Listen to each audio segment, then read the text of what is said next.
नमस्कार साथियों, आप सभी का स्वागत है सुपर स्टडी मिक्स में। तो साथियों, आज हम बात करेंगे बहुत ही महत्वपूर्ण ये फसलें रहने वाली हैं।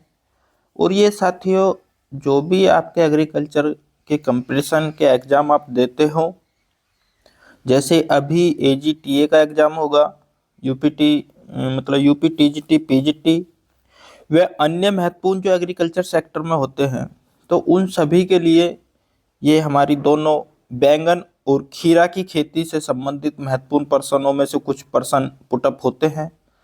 तो आज का साथियों हमारा सेशन यही रहने वाला है, बैंगन और खीरा की खेती से संबंधित महत्वपूर्ण प्रश्न। और मेरा आपसे निवेदन है, अगर आप मेरे चैनल पर पहली बार आए हो तो चैनल को सब्सक्राइब कर ले और बेल आइकन वाला बटन दबा ले। बेल आइकन वाला बटन दबाने पर आपको इस तरीके से दिखाई देगा और उससे पहले आपको डायरेक्ट ऐसे दिखाई देगा नॉर्मल। तो चलते हैं आज के अपने इस टॉपिक की तरफ। लास्ट में वीडियो के एक प्यारा सा हमें कमेंट करना, अपना सुझाव हमें देना और वीडियो को देखकर लाइक अवश्य कर देना। तो चलते हैं आज के अपने इस टॉपिक की तरफ। तो साथियों, बैंगन, जिसको इंग्लिश में ब्रिंजल के नाम से जाना जाता है, तो प्रश्न नंबर 1 है, बैंगन का वैज्ञानिक नाम क्या है?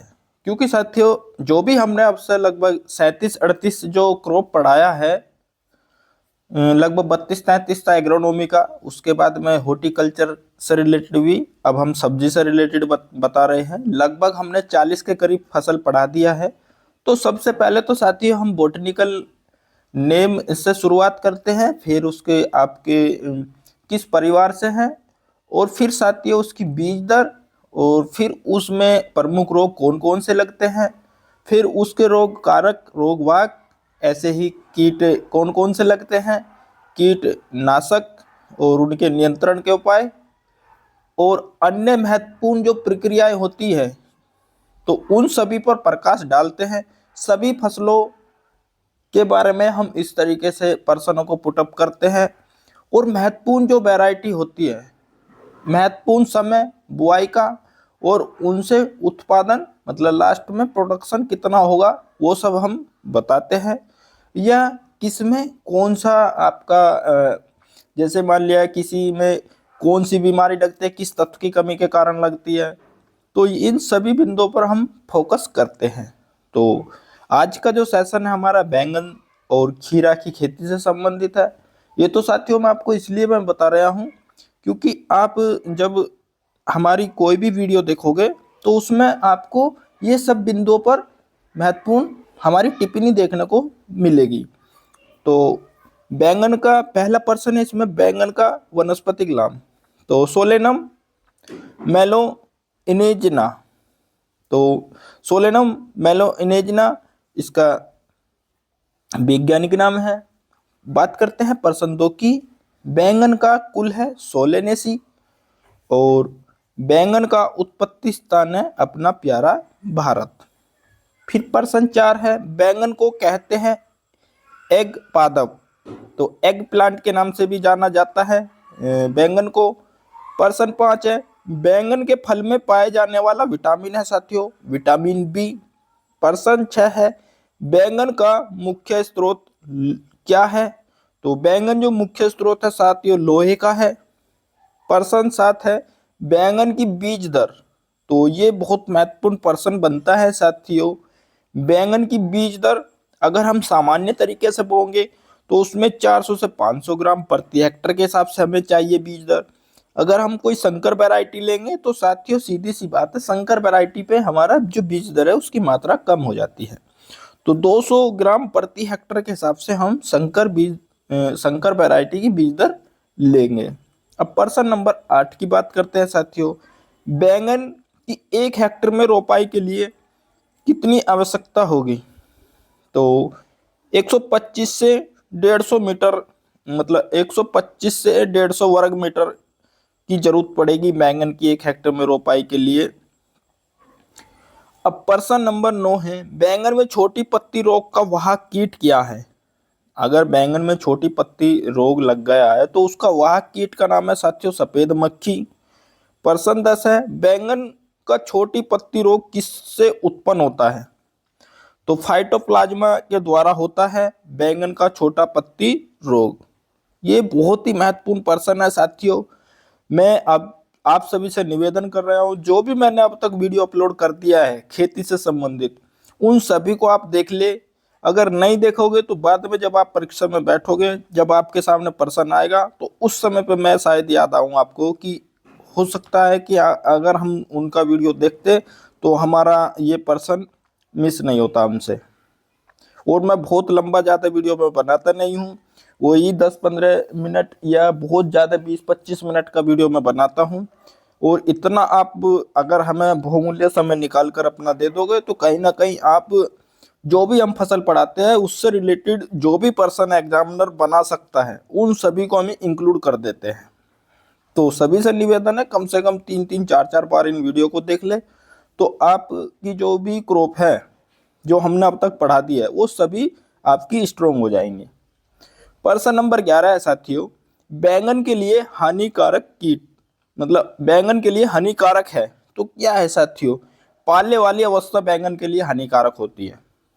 अगर पाला पड़ गया तो समझो बैंगन मामला डिसमिस। प्रश्न नंबर 12 है साथियों, बैंगन में कौन सा वर्णक पाया जाता है? तो बैंगन में साथियों जो वर्णक पाया जाता है एंथोसाइनिन वर्णक पाया जाता है। प्रश्न 13 है, बैंगन में विषैला तत्व पाया जाता है तो 1600D नामक तत्व पाया जाता है।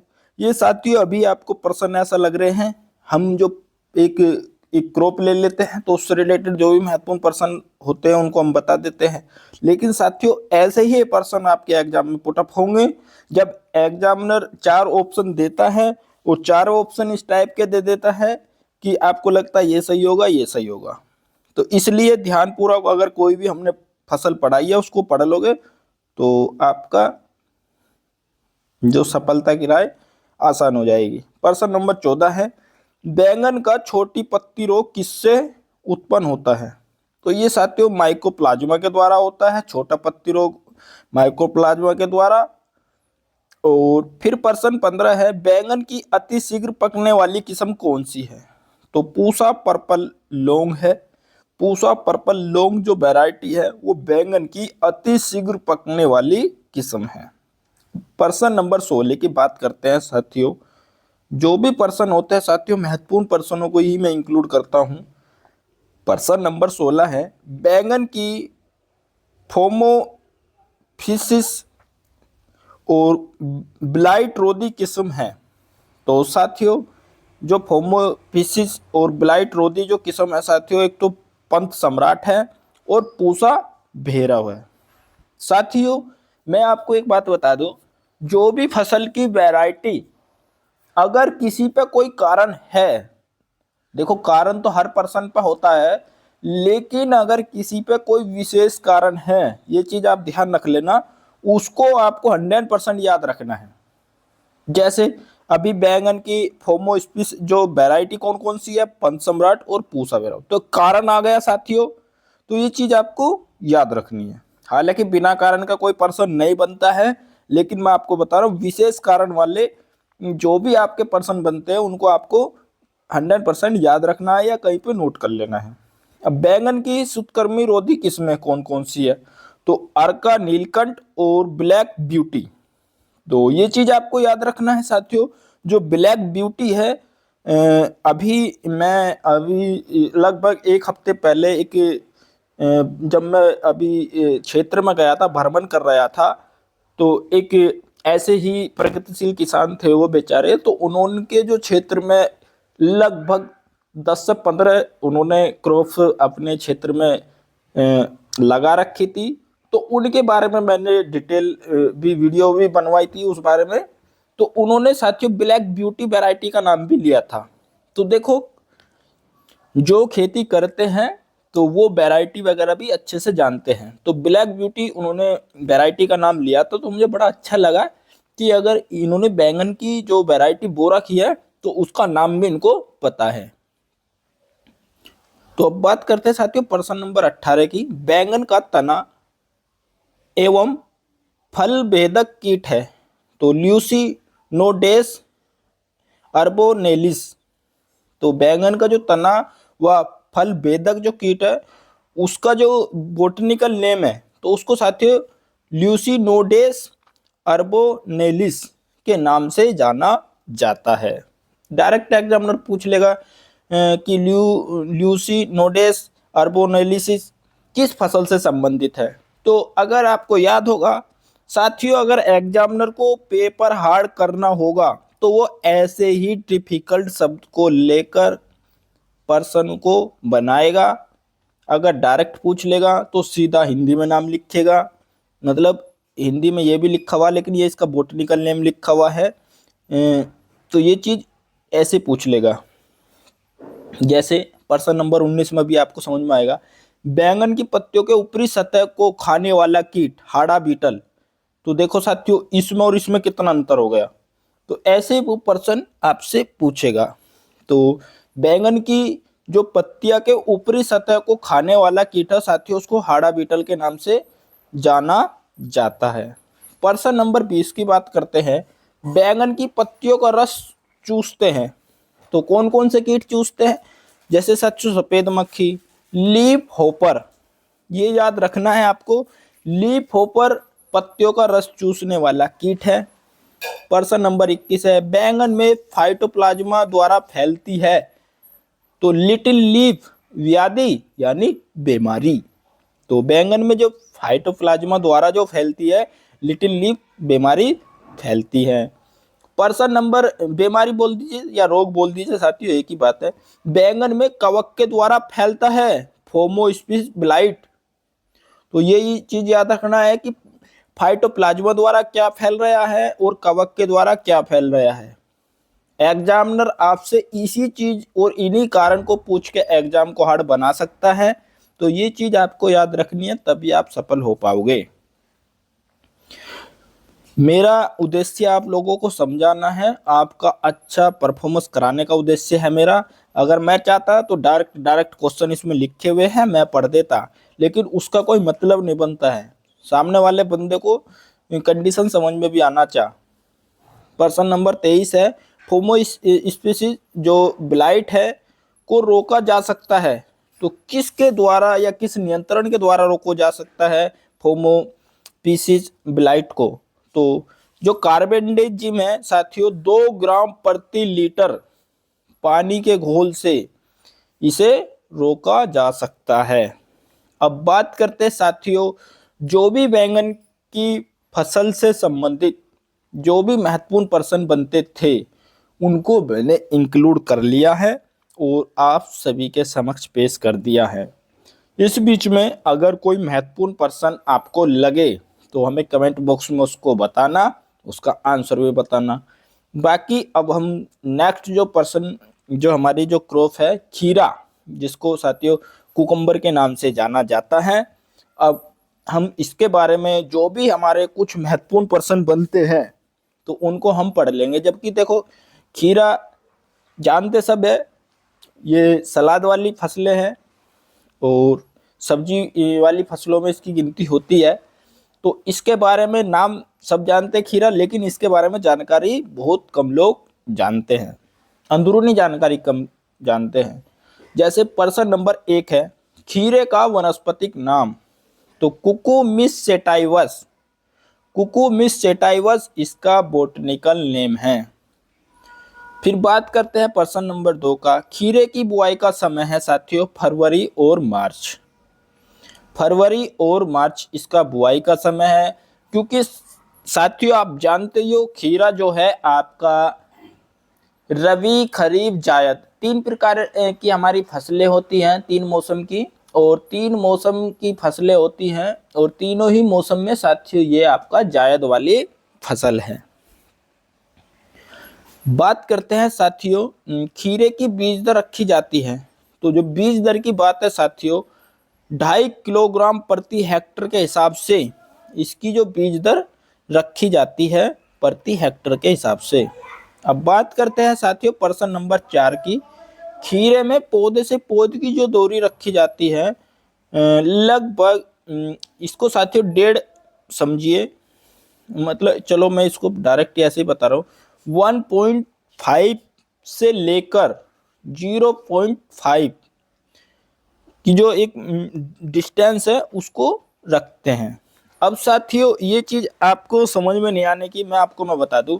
जैसे मान लिया ये हमारी दो इस तरीके से हमने लाइन बो दी है, समझना, इसके और इसके बीच की तो ये 15 है, ठीक, और यहाँ से यहाँ तक की दूरी हमारा 0.5। ठीक साथियों, कहने का मतलब ये है या साथियों इसको ऐसे समझिए आप, जैसे ऐसे किया, ये जो हमने बारीक लाइन खींच ली तो इन दोनों के बीच का 0.5 का गैप और यहाँ से लेके यहाँ तक के बीच का ये 1 पॉइंट इतना। तो इस तरीके से हम इसको समझेंगे दूरी। आपने देखा होगा जब आप अगर खीरा हो, ककड़ी हो, घिया, इस तरीके से जो भी फसलें होती है तो उनमें थोड़ा सा गैप दे दिया जाता है, ताकि क्योंकि साथियों ये बेल वाली फसलें हैं, अगर उसको बेल वाली फसलें हैं फैलने वाली, अगर इनको छेत्री नहीं देंगे तो साथियों ये कहाँ फैलेगी।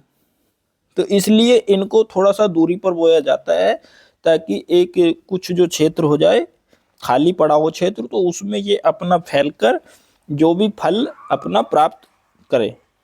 प्रश्न नंबर 5 की बात करते हैं साथियों।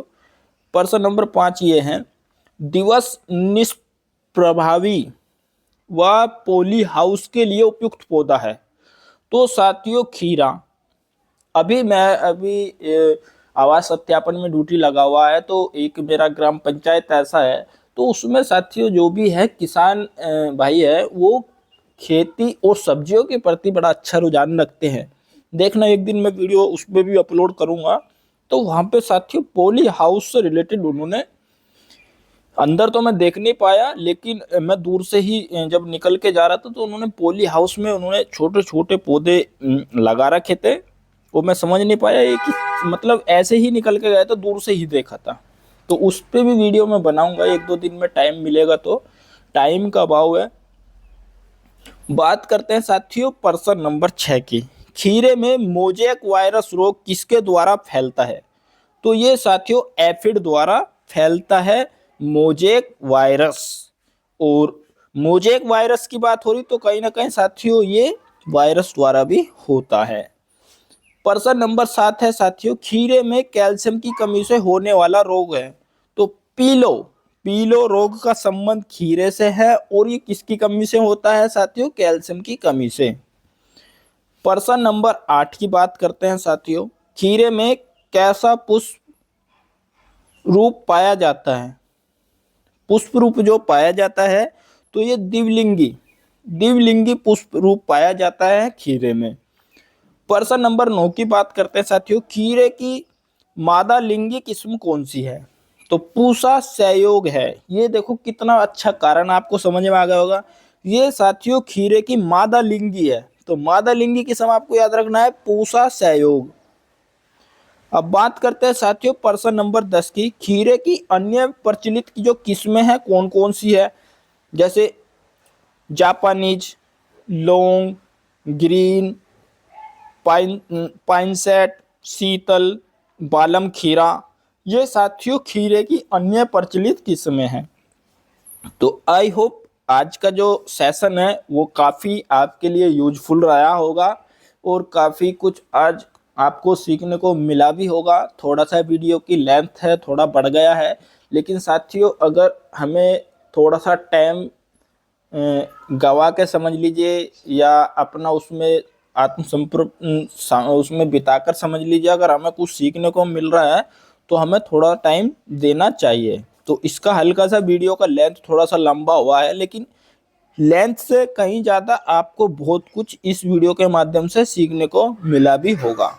तो जो भी आपका सुझाव है वो अपना कमेंट बॉक्स में दीजिए, और इन फसलों से रिलेटेड जो भी महत्वपूर्ण और भी प्रश्न बनते हो कमेंट बॉक्स में आप उन प्रश्नों को पुटअप कर सकते हो, और अपना सुझाव भी दे सकते हो, और वीडियो को लाइक करें। नए बंदे हो तो चैनल को सब्सक्राइब करें। अब हम आपको नेक्स्ट वीडियो में मिलेंगे, तब तक के लिए जय हिंद, जय Bharat. Thanks for watching video. Vande Mataram, जय जवान, जय किसान।